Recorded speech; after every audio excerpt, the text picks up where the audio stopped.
Hello, bienvenue sur ma chaîne, c'est Asia, merci à toi d'avoir cliqué sur cette vidéo.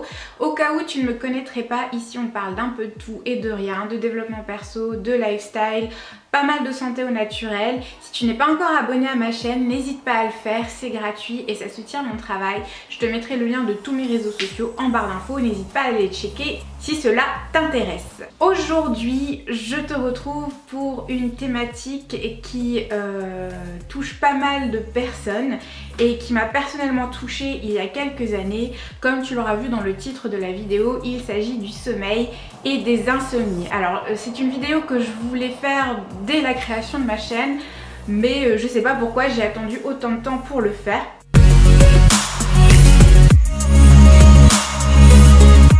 Donc un petit disclaimer avant de commencer, je suis pas médecin et bien évidemment je suis pas thérapeute non plus. Comme à chaque fois que je traite des sujets relatifs à la santé.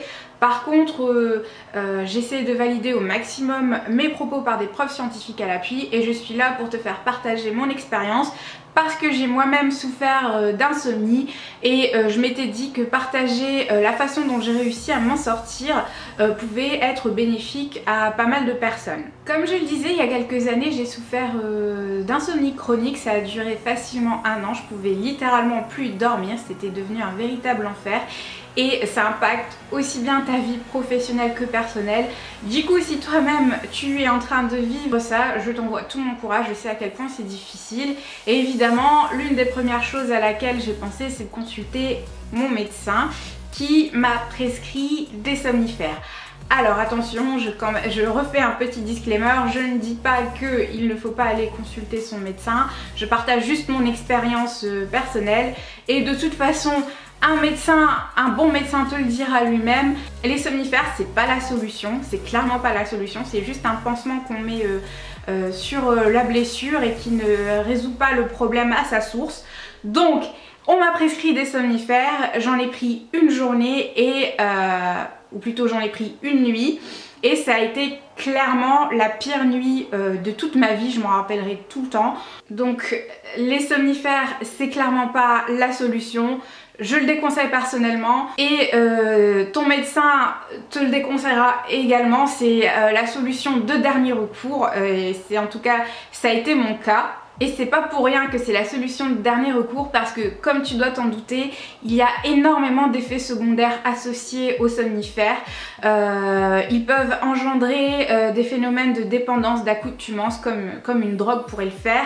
Il y a également des risques d'accroître la maladie d'Alzheimer, d'accroître les risques de cancer, d'altérer les facultés cognitives.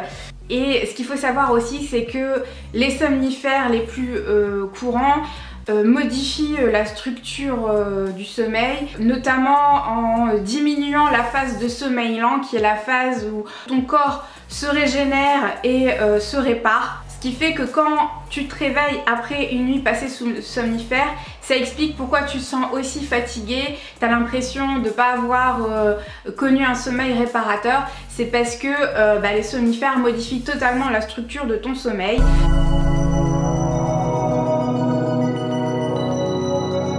Comment se sortir des insomnies sans prendre de somnifères? Et bien comme je le disais, il faut traiter le problème à sa source et dans la majorité des cas, pourquoi on n'arrive plus à dormir? C'est parce qu'on a notre mental qui turbine sans cesse, soit à cause d'un stress ou d'un choc émotionnel. Et du coup, comment pallier à ce problème? Il faut réussir à mieux gérer son stress.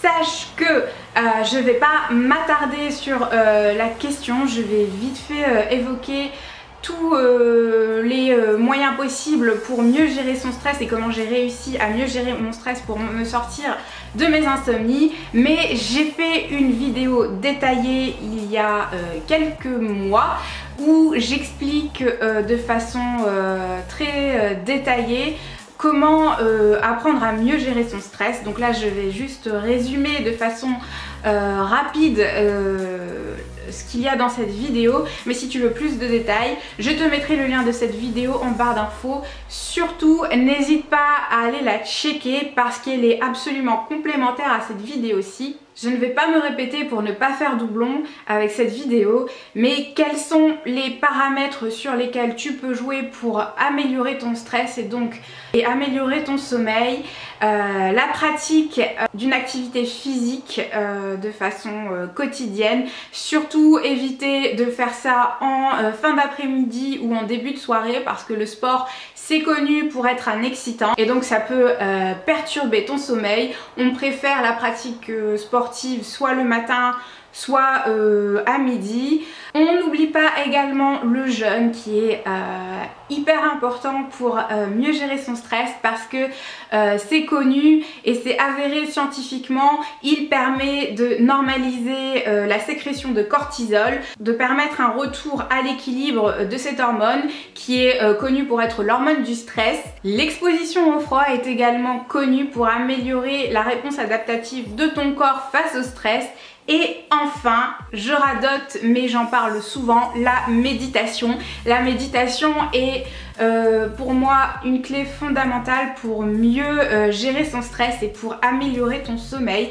La faire le soir avant de dormir, en faire une petite routine, ça peut être hyper bénéfique et améliorer ton sommeil. Et j'ai oublié également la nutrition. Si tu as vu mes précédentes vidéos, tu sais bien que la nutrition est un paramètre sur lequel tu peux jouer pour améliorer ta gestion du stress parce que tu connais la chanson. Les sucres raffinés, les produits transformés, les additifs ont un effet très néfaste sur ton système nerveux et peuvent induire un stress résultant. Donc on privilégie une alimentation saine, équilibrée, si possible avec des produits bio, majoritairement des fruits, des légumes, etc. etc.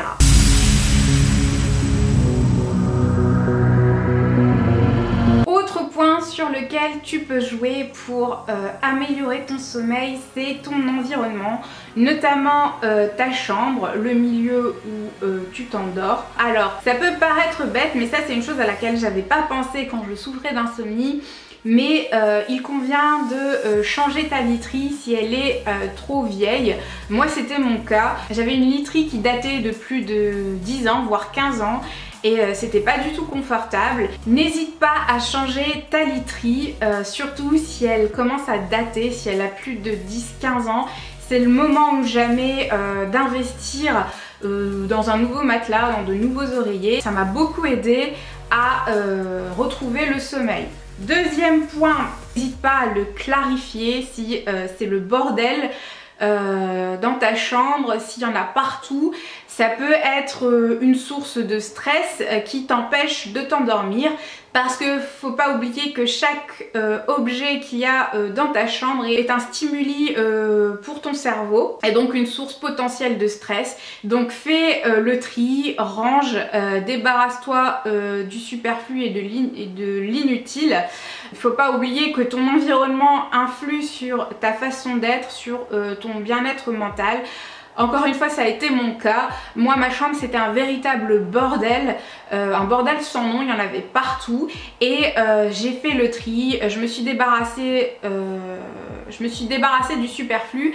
Et ça m'a fait un bien fou. Je me suis sentie tout de suite plus apaisée, mieux dans ma tête. Et ça m'a aidé à retrouver un sommeil plus réparateur. Autre point qui va dans le même sens que ce que je viens de dire, c'est que ton lit ne doit être fait uniquement que pour dormir. Et j'insiste, on ne lit pas dans son lit, on ne travaille pas dans son lit, on ne regarde pas la télé dans son lit. Donc si tu as une télé dans ta chambre et que tu souffres d'insomnie, il faut te débarrasser de ta télé. La télé, c'est pas fait pour être dans ta chambre. La chambre, ça doit être un lieu de repos uniquement. Et pourquoi je dis ça? C'est parce qu'il faut que ton cerveau associe ton lit uniquement au sommeil. Si tu fais d'autres activités dans ton lit, ça peut évidemment chambouler ton cycle du sommeil.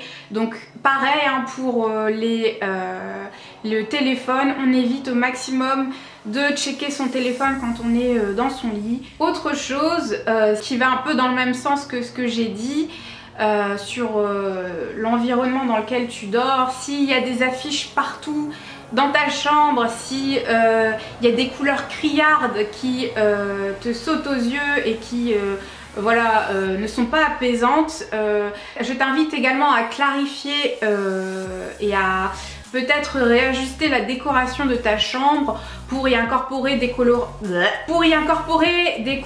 plus neutres, plus douces qui n'excitent pas trop ton cerveau. Miser sur des tons neutres, des couleurs plus douces qui sont plus apaisantes. Je peux t'assurer que ça fait la différence, ça a été mon cas. Autre point également qui fait toute la différence, c'est que tu dois t'assurer que ta chambre soit totalement dans l'obscurité quand tu viens te mettre au lit pour t'endormir. Pourquoi? Parce que l'obscurité est l'un des précurseurs à la sécrétion de la mélatonine, qui est l'hormone du sommeil et qui favorise l'endormissement. Donc si tu as des volets que tu n'as pas l'habitude de fermer quand tu vas te mettre au lit, je t'invite à le fermer. Ou alors à prendre un masque de sommeil pour justement garantir cette obscurité. Moi c'est ce que je fais, je ferme les volets et je mets un masque pour favoriser cette obscurité et garantir un meilleur endormissement. En tout cas moi depuis que je fais ça, je m'endors beaucoup mieux. Dernier point sur lequel tu peux jouer et qui est directement lié à ta chambre, c'est que il faut absolument que ta chambre soit fraîche. Alors je dis pas froide mais fraîche. Idéalement la température doit être comprise entre 18 et 19 degrés maximum. Pourquoi? Parce que la sécrétion de mélatonine, donc qui est cette hormone qui favorise l'endormissement, se fait dans des milieux frais. Donc si ta chambre c'est un hammam ou alors s'il fait 25 degrés dans ta chambre, et bien corrige ce facteur là, et si t'es quelqu'un de frileux, ben t'as juste à rajouter des couettes ou des couvertures pour éviter d'avoir trop froid. Mais en tout cas c'est important d'avoir une chambre qui soit à bonne température pour favoriser un meilleur endormissement. Autre conseil qui est à mes yeux primordial et qui pourtant n'a pas été évident quand j'ai souffert d'insomnie, c'est d'arrêter la caféine de façon drastique, même le matin. Je sais qu'on est fatigué, qu'on a du mal à avoir de l'énergie, surtout quand on vient de passer une nuit horrible sans sommeil, mais la caféine c'est vraiment pas la solution. Parce que c'est un excitant, que ça accentue le stress, ça accentue l'anxiété et c'est un cercle vicieux. Plutôt que le café, on privilégie le thé si vraiment tu as besoin d'énergie, parce que le thé a un effet plus doux que le café et on évite au maximum de prendre ça l'après-midi. On le prend en matinée et vraiment si tu peux t'en passer, je t'invite fortement à le faire. Je suis quelqu'un qui adore le café, mais je me suis rendu compte que ça aggravait mon anxiété et mon stress et que ça m'empêchait de dormir. Donc on évite au maximum la caféine, c'est primordial si tu veux retrouver un bon sommeil. Autre conseil que je peux te donner et dont j'ai déjà parlé dans pas mal de mes dernières vidéos, notamment celle sur le stress, mais que je trouve pertinent de rementionner ici, c'est de prendre des adaptogènes, des plantes adaptogènes.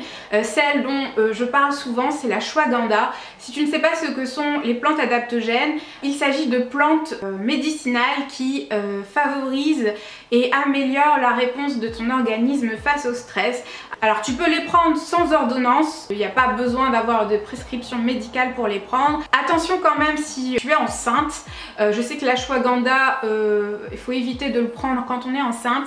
En tout cas n'hésite pas à demander l'avis de ton médecin. Ce que je donne là c'est juste des conseils génériques à titre indicatif. Donc je parlais de l'ashwagandha qui a été très efficace pour moi. Je le dis à chaque fois, mais évitez de le prendre en gélule. Donc l'ashwagandha existe sous deux formes, soit en poudre, directement en poudre, soit sous forme de gélule. Et le problème des gélules, c'est que 1, ça coûte beaucoup plus cher, et 2, le dosage est beaucoup trop faible pour que ça fasse effet. Donc on la prend en poudre. Ça coûte pas cher, hein. Moi j'ai pris la mienne sur Amazon, donc il y a un paquet de 100 grammes pour 2-3 € bio. donc voilà, d'excellente qualité, et on met 1 à 2 cuillères soit dans son infusion le soir, soit dans un smoothie, et sur moi ça a fait des merveilles. Il existe d'autres adaptogènes, les prendre en synergie c'est mieux, c'est-à-dire les prendre tous ensemble. Donc il y a la rhodiole, l'éleutérocoque, l'astragale. J'ai également pris du reishi, qui est un champignon asiatique qui est connu pour déstresser et favoriser la relaxation. Ça a été très efficace pour moi, donc j'ai pris ce petit cocktail de plantes médicinales qui m'a aidé à me détendre et à me relaxer, et ça avec de la méditation et de la cohérence cardiaque, ça a eu un effet bœuf sur moi et ça m'a permis de retrouver un sommeil réparateur. J'ai rédigé également, j'ai oublié de le dire, des articles très détaillés sur le stress au cas où tu ne serais pas au courant, qui récapitulent un peu tout ce que j'ai dit dans cette vidéo, et du coup si ça t'intéresse, si tu veux avoir davantage de détails, je te les mettrai en barre d'infos. Ils sont détaillés avec des preuves scientifiques à l'appui et ils sont très rapides à lire, juste 2 ou 3 minutes de lecture, pas plus.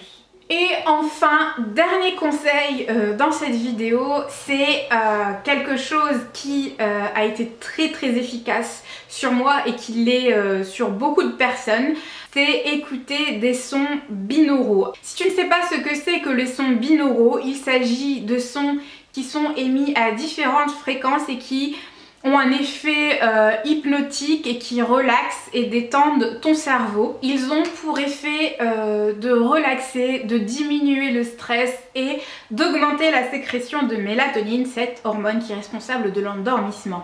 Alors, tu peux en trouver partout, notamment sur YouTube. Il suffit juste de taper son binaural ou son binauraux. Ou alors, tu peux également en trouver sur certaines applications. Moi personnellement j'utilise Headspace, j'en ai déjà parlé dans mes précédentes vidéos. Il y a toute une section dédiée au sommeil avec des méditations spécifiques au sommeil qui favorisent l'endormissement, et enfin des sons et des musiques qui sont en fait des sons binauraux qui favorisent l'endormissement. Du coup c'est bien le soir d'avoir sa petite routine détente avant d'aller se coucher pour favoriser le sommeil. Moi ce que je faisais, c'était que je faisais un peu de la méditation, je prenais un bain chaud, je prenais soin de moi, je faisais ma petite infusion avec mes plantes adaptogènes, mon ashwagandha, etc. Et ensuite je me mettais au lit et j'écoutais des sons binaires et ça m'aidait à retrouver le sommeil. Un autre conseil que je peux donner, c'est essayer au maximum de se débarrasser des pensées parasites qui peuvent surgir à cause du manque de sommeil et de la fatigue. Ces pensées qui te disent comment je vais faire pour assurer ma journée au travail, comment je vais faire pour m'en sortir, etc. etc. Je les ai connues, et surtout quand ça tourne en boucle, c'est pas bon du tout. Il faut essayer de lâcher prise. Grâce à la méditation, grâce à la cohérence cardiaque et grâce à tous les conseils que je t'ai donnés dans cette vidéo, faut vraiment lâcher prise et essayer d'être dans l'acceptation de la situation et de ne pas résister. Parce que résister, ça va aggraver les symptômes et ça va te stresser davantage. Ce que je peux dire aussi, c'est qu'il faut s'armer de patience. Sortir du cycle des insomnies, ça c'est pas en une journée, ça prend du temps. Je peux t'assurer qu'avec tous les conseils que je t'ai donnés, avec de la résilience, de la patience, tu vas t'en sortir et tu vas retrouver un sommeil réparateur. Voilà, j'espère que cette vidéo t'aura été un tant soit peu utile, qu'elle t'aura apporté certains éléments auxquels tu n'avais pas pensé, qui vont t'aider à retrouver un sommeil réparateur. Si c'est le cas, n'hésite pas à lâcher un petit like parce que ça m'aide beaucoup et ça me donne un peu de visibilité sur YouTube. N'hésite pas aussi à t'abonner à cette chaîne, je poste de façon hebdomadaire. N'hésite pas aussi à activer la petite cloche qui se trouve en dessous de cette vidéo pour être notifié lors de mes prochaines vidéos. Il y a ma tête qui va s'afficher, tu peux cliquer dessus pour t'abonner, et mes précédentes vidéos qui vont également s'afficher. Tu peux cliquer sur les miniatures si tu veux les visionner. Voilà, je te remercie d'avoir passé ce petit moment avec moi. Je te souhaite une excellente journée. Je te souhaite également une santé de fer parce que c'est de ce dont il est question ici et je te dis à la prochaine.